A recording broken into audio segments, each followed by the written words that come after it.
Proceedings, I'd like to begin our event by acknowledging the Boon Wurrung and Wurundjeri people, the traditional custodians of this land on which we meet today, and I pay my respects to their elders past and present, and I also extend that respect to Aboriginal and Torres Strait Islander people. Welcome to Minister Sheen, Sean Lean, Jane Grover, Darryl Lo Choi, distinguished guests, ladies and gentlemen, and later I'll recognise our distinguished more older guests who have served in the Second World War. What I'd like to do is, on this occasion, is the launch of For Honour and Country, a new publication recognising Victorian Chinese Australians in World War II. It's with great pleasure to see that you have been able to attend the launch of this meaningful publication. And I'd like to welcome Eunice Leong, who's sitting down here in the front, who served in the Second World War, along with Ham Chan, who's in the row next to Jane over there, and also Gordon Hang Gong, who's here with us today. Thank you for coming. And I'd also would like to recognise Geraldine Lee, who came on behalf of her father, Wellington Lee, who's also served in the Second World War.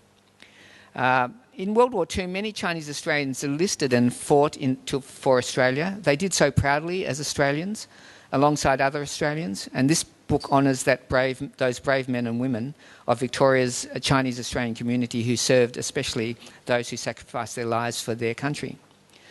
The museum's mission is to recognise and celebrate Chinese Australians, their contribution to Australian history, and we wish to extend that acknowledgement to the descendants of those who we are honouring today, and many of you are here today.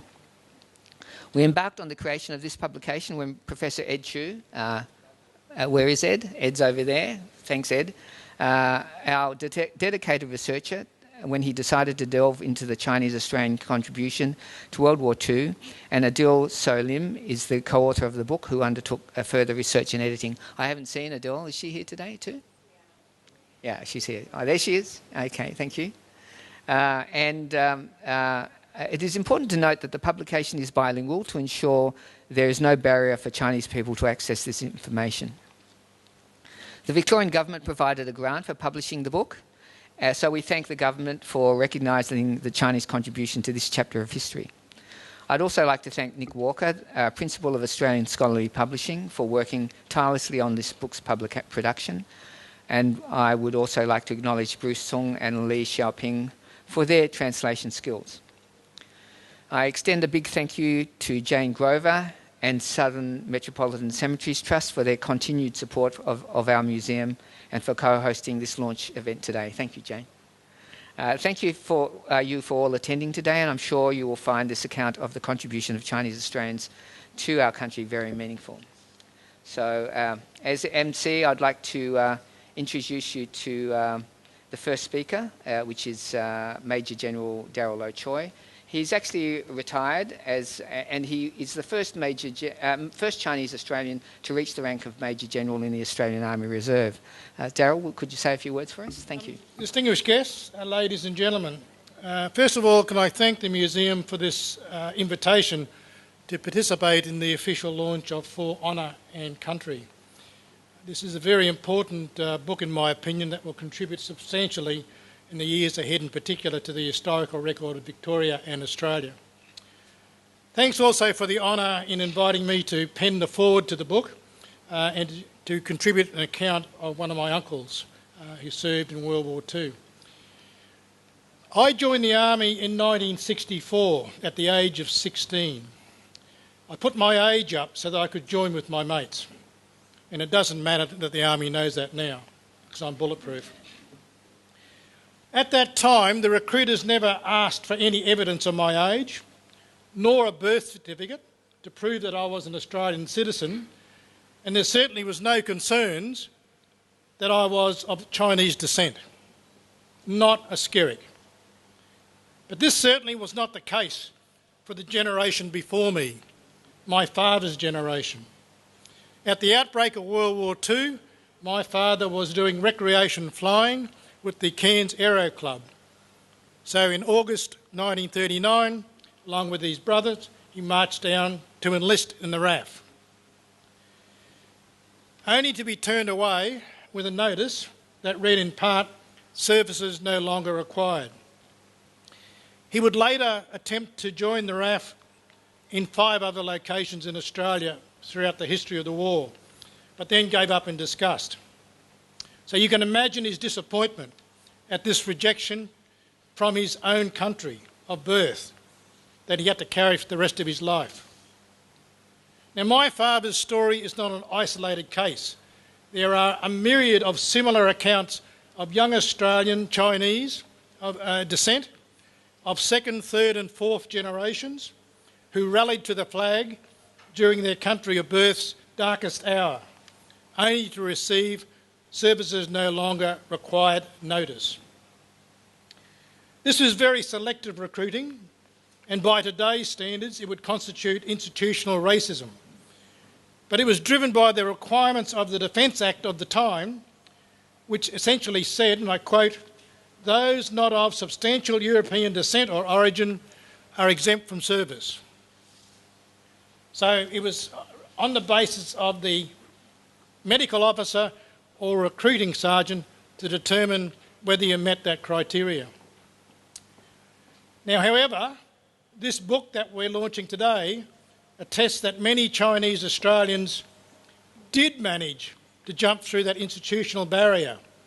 And as you read their accounts, you cannot help but be inspired by their service, commitment and courage in the service of their country.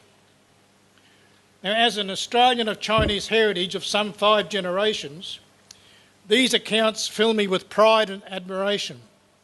And as a former member of the Australian Defence Force, I'm extremely grateful for the services of these men and women who broke through the bamboo ceiling, who acted as trailblazers, because through their service they paved the way that enabled people of my generation and now subsequent generations to serve their country of birth, to make a contribution, to stand by our mates, to be able to hold our heads high in our community, and to march proudly with our fellow ex and current service people on Anzac Day.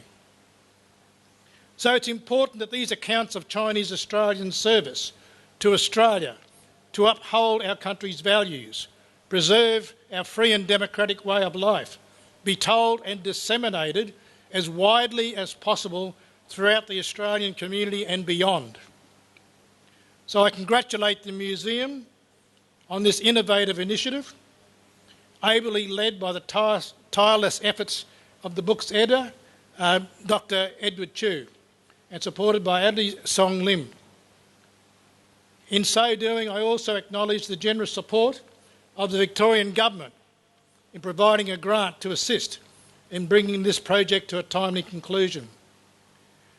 These inspiring stories contained in this collection serve to honour those brave men and women who served, and especially those who made the supreme sacrifice for their country. Collectively, these stories highlight that Australia has always been a multicultural society, and if given a chance, Australians of all backgrounds, cultures and ethnicities will rally to the flag when needed, especially if given a fair go to do so. Ladies and gentlemen, if there is any doubt about the loyalty, dedication and courage of these Chinese Australians, then this collection of stories should well and truly refute that suspicion once and for all, lest we forget.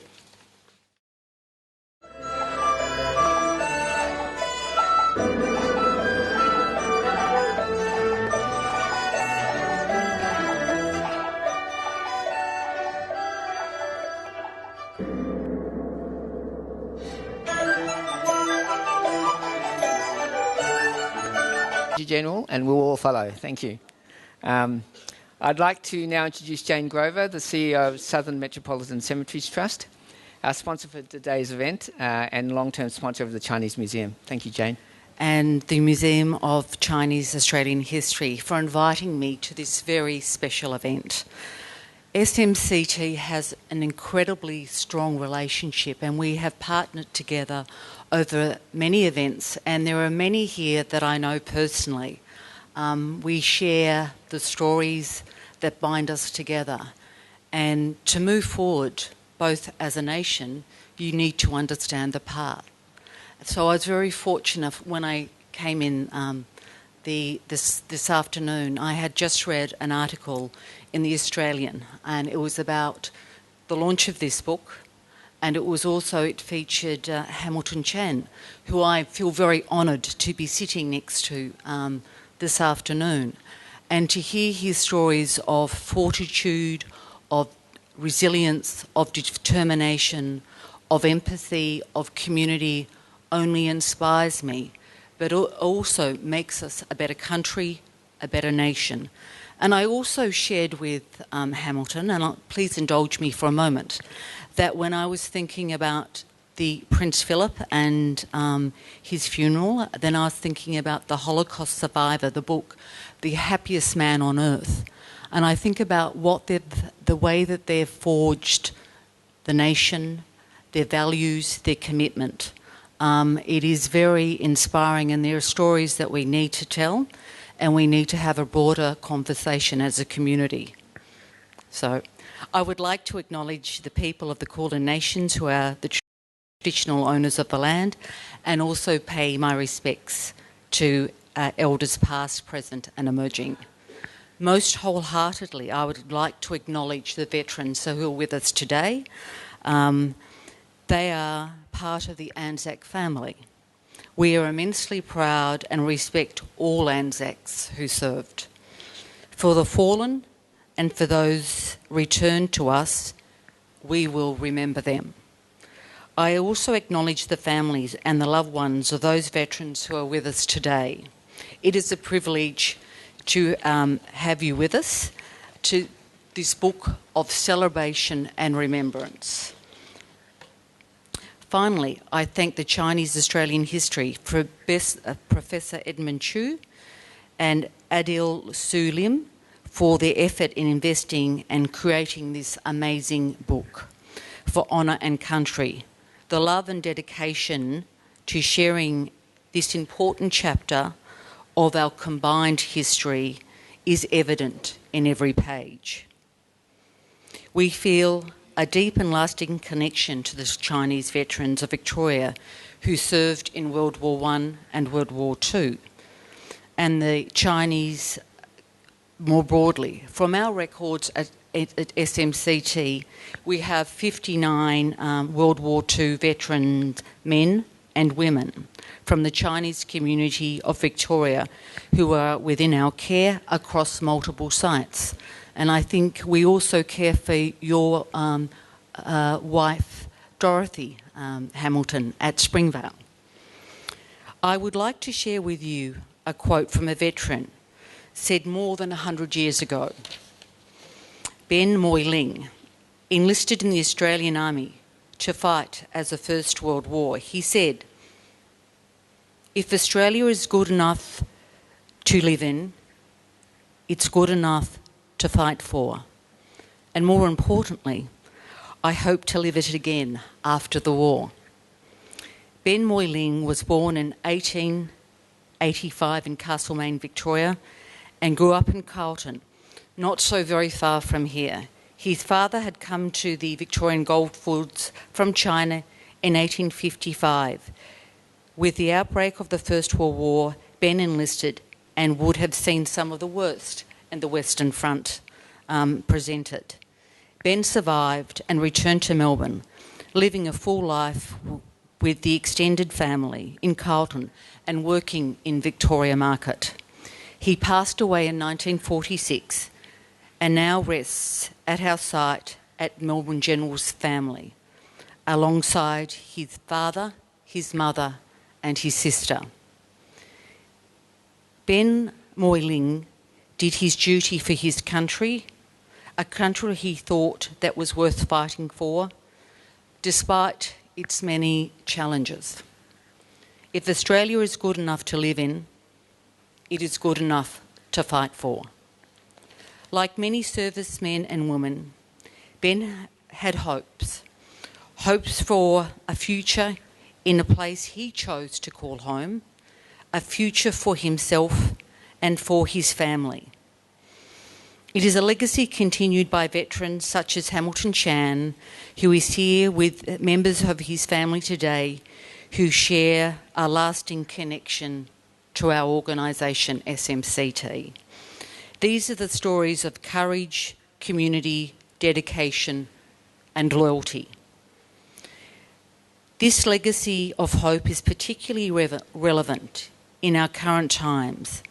The past year has given us a pause to reflect and think about the human condition, care, family, connection, hope, empathy, and of course optimism. To the families of all Chinese veterans, thank you. You embody the hope of these servicemen and women, and in remembering them, we will continue to honour their legacy. Thank you so much.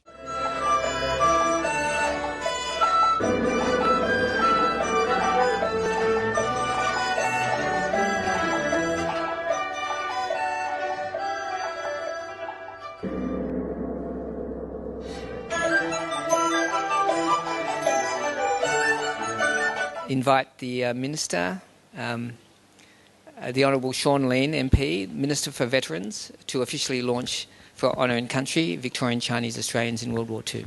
Thank you. Would you like to hold it? Yeah, that's fine. Thank you.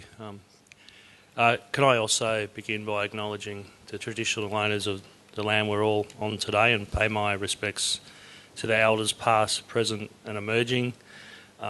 It's a great privilege to be the Minister for Veterans, and it's an absolute privilege to be here today. So thank you, Mark, for having me today. I'd like to acknowledge some other people here today as well. Once again, thanks, Mark, for hosting this and all the good work you do.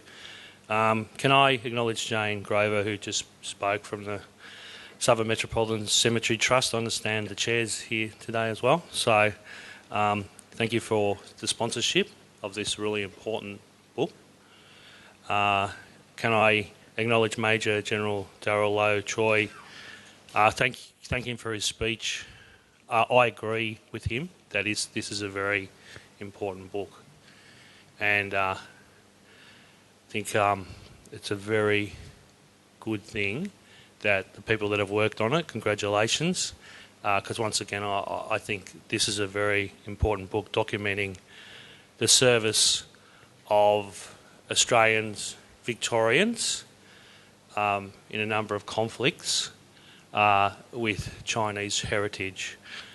And in saying that, I don't know if I'm going to steal your thunder, Mark, because you said you were going to talk about these people later, but no, I'll go. Yeah, I think I've only got brief outlines, very brief outlines of these veterans that are here today, but I think they all need to be acknowledged, and after I acknowledge them, I think we should all give them a round of applause. So, Eunice Leong, who served in the Signals Corps of the Australian Women's Army Services, she's here today, and thank you for everything you've done.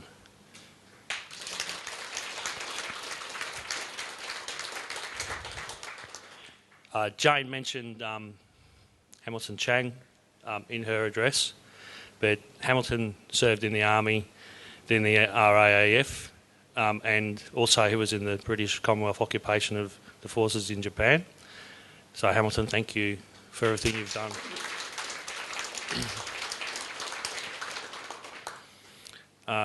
Gordon Han Gong, who is here, he served as a gunner and a navigator in the RAF and a number of other things, I understand. So thank you for being here, and thank you for all you've done for our country. We have some people representing veterans as well, and I imagine can I acknowledge any other veterans that I haven't got on my list in here today? Thank you very much. We have Geraldine Lee, who's representing her father, Wellington. I think I've got some more notes on Wellington, where Wellington Lee grew up in Darwin, enlisted here in Melbourne in 1943. He did not do this by himself. He actually enlisted with his father, Jack Lee, and I'm sure I probably mentioned in the book, but there were several father and sons at that time of Victorians, Australians of Chinese heritage that did enlist. So an amazing contribution they made. Wellington became leading aircraft man serving Australia for 3 years, and amongst a number of other things, he was also, I understand, a former Melbourne councillor. So amazing contribution even after his great contribution during that conflict so many times ago. So I think we should acknowledge Hamilton's family that's here today.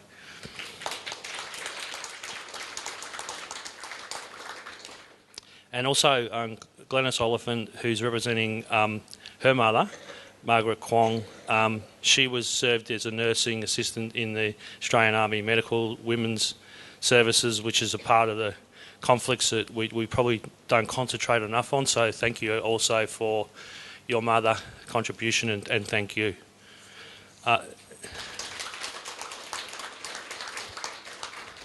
So as I said from the outside, it's a great privilege to be the Minister for Veterans in the Victorian Government.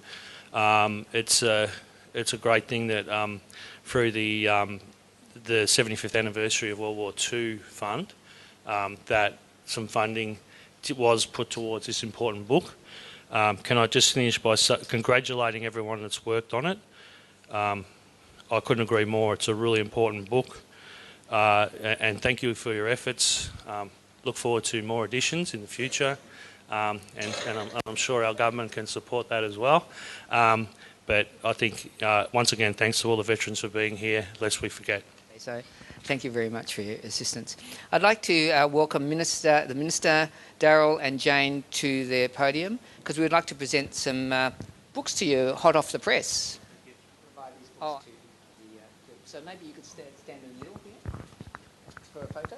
You can stand in the middle together, and then you can present these books to each person. One for each person. Yeah.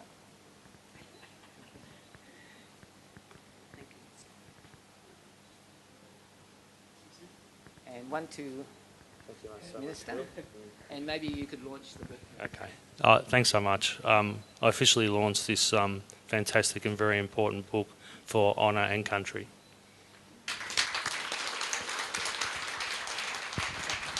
Thanks, Minister. That's great. Now, thank you, everyone, for participating. That ends our proceedings for today. I'd like to welcome guests to make their way upstairs to our tribute exhibition to those who participated in World War I and World War II. There's an exhibition upstairs. There you can purchase...